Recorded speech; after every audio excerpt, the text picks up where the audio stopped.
Well, now to that union chief that James Rosen was just speaking about, who is demanding immediate changes in Cleveland following the attack in Dallas. Steve Loomis is president of the Cleveland Police Patrolmen's Association. Obviously, Steve, plans have been underway for these conventions for quite some time, but you see the need to change those plans. How?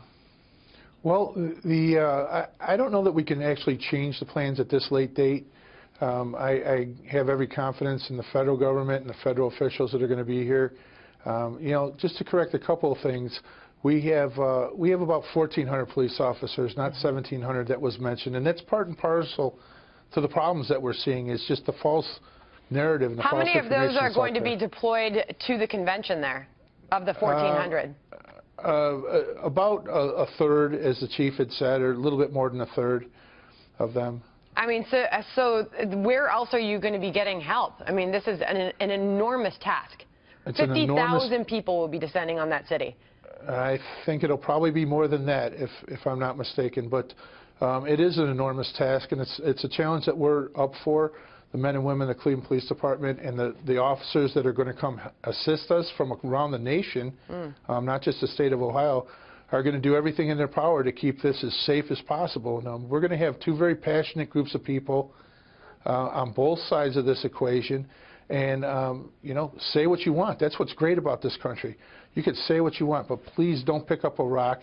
Don't stop traffic. Don't do anything that's going to be violent or considered violent. And the men and women of the police department will treat you with the utmost respect and due diligence. Steve, am I right in hearing that there is some concern in your voice about the ability of the local law enforcement to secure that area, obviously along with and the help of the U.S. Secret Service? Well, the Secret Service is going to be in charge of the hard zone. The delegates are going to be very, very safe, probably the safest place in the country.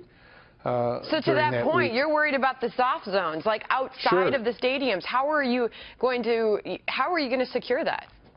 Yeah, we're worried about the areas outside the gated moat. And we're going to do the very best that we can with the resources, the training, and the equipment that we have. And at this point, that's all we can do. We're way past the point of no return. I don't think that we're where we need to be or where we should be.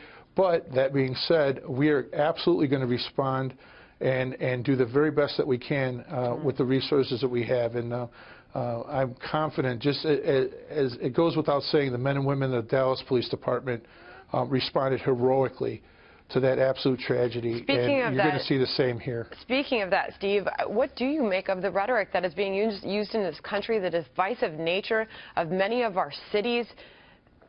It's a difficult time, obviously, for you as you talk to your men and women on the forces every day. Yeah, it's horrifying. I don't know how we got to this point in this country where the police are the enemy. I think the media has a lot to do with it. I think the false narrative that's out there, and certainly when the President of the United States gets on TV and it uses very divisive language, when the governor of Minnesota gets on TV and uses very divisive language, that just serves to incite a very small group of people that have an agenda. And make no mistake about it, this is a small group of people, and they do have an agenda.